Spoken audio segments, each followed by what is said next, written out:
Que a paz de Cristo reine sobre a vossa vida e o vosso lar, e que o Espírito Santo domine o vosso coração.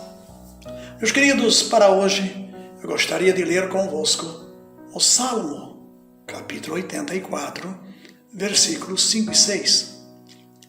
Bem-aventurado o homem cuja força está em ti. Ou, feliz o homem cuja força está em ti, em Deus, em cujo coração se encontram os caminhos aplanados, o qual, passando pelo vale árido, faz dele um manancial de bênçãos, o cobre a primeira chuva. Bem, notem bem, o manancial de bênçãos, o cobre a primeira chuva. Que coisa maravilhosa. O tema para hoje, eu quero pensar um pouquinho sobre feliz o homem cuja a força está em Deus. De modo geral, quando nós estamos na igreja, nós temos preferências. Preferências por louvor, preferências no tempo de oração, preferência pela cor do templo, alguns pintam até de preto. Enfim, preferências por uma série de coisas, até o que é pregado. Alguns líderes da igreja sugerem o pastor até o tema e o texto para ser pregado domingo. Mas não queremos ouvir de verdade aquilo que pode nos causar felicidade. Por isso nós encontramos, de forma geral, uma igreja de modo chamada cristã, que ela mais se fantasia de felicidade do que realmente vive a felicidade. Se alegra com músicas e ritmos e letras que na verdade não dizem nada de Deus, mas apenas exaltam o ser humano, e Deus é um pouquinho esquecido, porque nós temos aí um outro ser que na verdade muda o sentido das coisas e nós achamos bem mais interessante.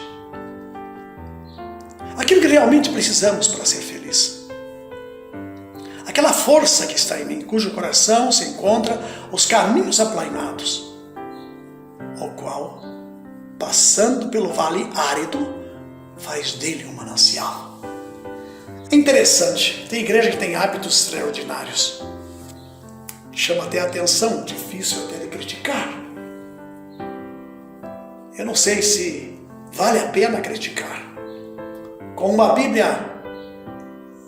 tão linda e perfeita, a voz de Deus está ali. E eu não me conformo com o que ela diz, mas quero ouvir de alguém dizendo que é Deus falando.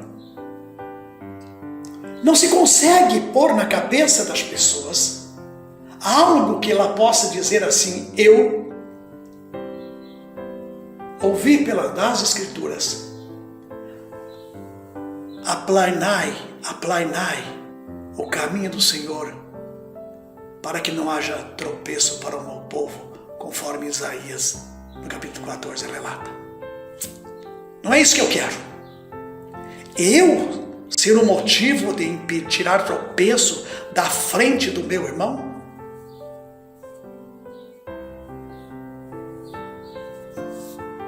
Eu ser o motivo de me ocupar com coisas que não me dizem respeito? Eu vou cuidar da minha vida.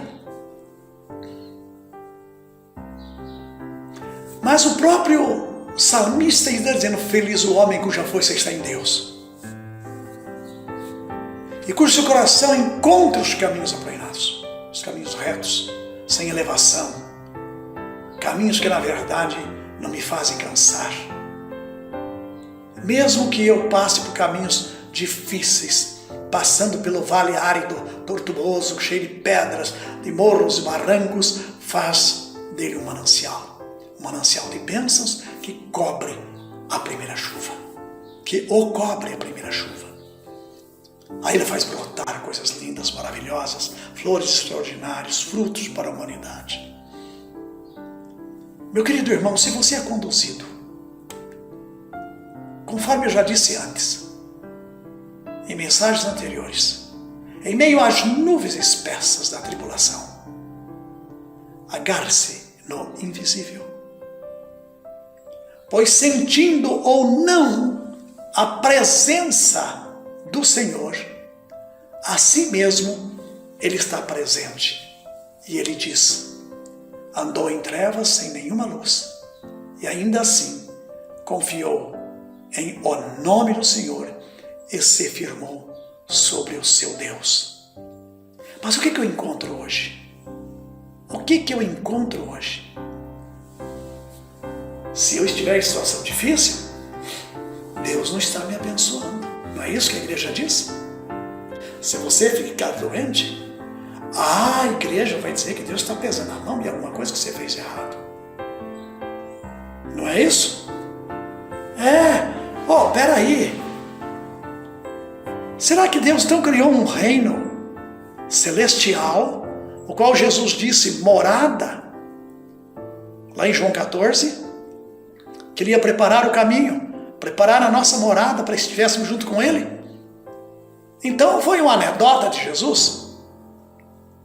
Porque se eu não posso ser um indivíduo de pouco recurso, então Deus não está comigo. Deus só está comigo se eu for muito próspero. Me manter com o carro sempre do ano. Aí sim, esse homem é próspero. Deus tem o abençoado. Meu irmãozinho, eu preciso dizer uma coisa para você. Prosperidade.